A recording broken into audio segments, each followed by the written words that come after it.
Hi అండి. అందరూ ఎలా ఉన్నారు? నేను చాలా బాగున్నాను. మీరు కూడా బాగున్నారని, బాగుండాలని మనస్ఫూర్తిగా కోరుకుంటున్నాను. ఈ వీడియో చూస్తున్నారు అంటే ఆ అమ్మ అనుగ్రహం మీపై ఉన్నట్టే. ఎందుకంటే మణిద్వీప వర్ణన గురించి తెలుసుకోవటం అన్నది చిన్న విషయం కాదు.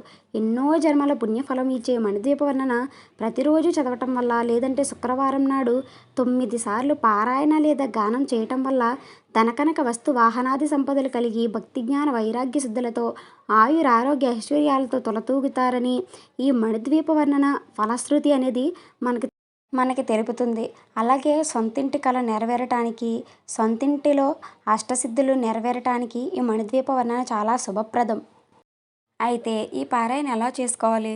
శుక్రవారం నాడు మీ పూజ అయిపోయిన తర్వాత, పిల్లల క్యారేజీలు, హస్బెండ్ అందరూ ఎవరి పనులకు వాళ్ళు వెళ్ళిపోయిన తర్వాత అమ్మవారి ఫోటో పెట్టుకుని, లలితామాత లేనట్టయితే దుర్గా అమ్మవారు, లలితామాత ఒక్కరే కాబట్టి దుర్గామాత ఫోటో అయినా పెట్టుకోవచ్చు.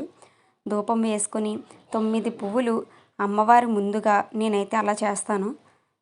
ముందుగా 9 పువ్వులు పేర్చుకుంటాను. 9 పువ్వులు ఒక్కొక్కసారి పారాయణ అయిన తర్వాత ఒక్కో పువ్వు అమ్మవారికి అర్పణ చేస్తానన్నమాట. అలాగే మీరు ముందు చూశారు కదా, అప్పుడు అమ్మవారి మెడలో పూలమాల లేదు. నేను పారాయణ చేసుకుంటూ పూలమాల గుచ్చుతాను. పారాయణ చేసుకుంటూ ఆ బొగ్గులు ఏవైతే ఉన్నాయో వాటిని రాజేస్తూ ధూపం వేస్తాను. పారాయణ చేసుకుంటూ అమ్మవారికి బొట్టు పెడతాను.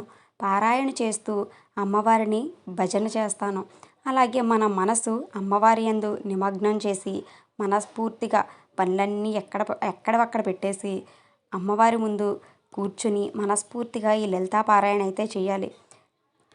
చదవటం రానివారు యూట్యూబ్లో ఎక్కడైనా పెట్టుకుని వినొచ్చు. అమ్మవారికి మనస్ఫూర్తిగా దండం పెట్టుకొని వింటూ అయినా మణిద్వీప వర్ణన ఫలితాన్ని మనం పొందవచ్చు.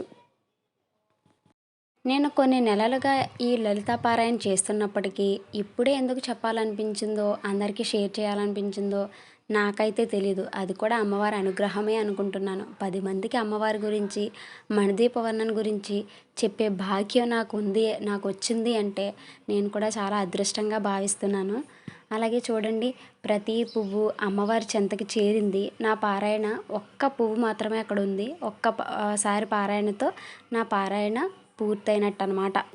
అమ్మవారి పారాయణలో నాకు ఫొటోస్ తీయడం కానీ, వీడియోస్ తీయడం కూడా నాకు అసలు ఇంట్రెస్ట్ అయితే ఉండదు. కానీ 40 సెకండ్లు ఒకసారి మీరు ముందు వీడియోస్ చూస్తే కనుక అవే 2 వీడియోలు మీకు మళ్ళీ మళ్ళీ రిపీట్ అవుతూ ఉంటాయి. నేను ఫోన్తో అలా ఉండి వీడియోస్ తీసేంత ఇంట్రెస్ట్ అయితే చూపించలేదు.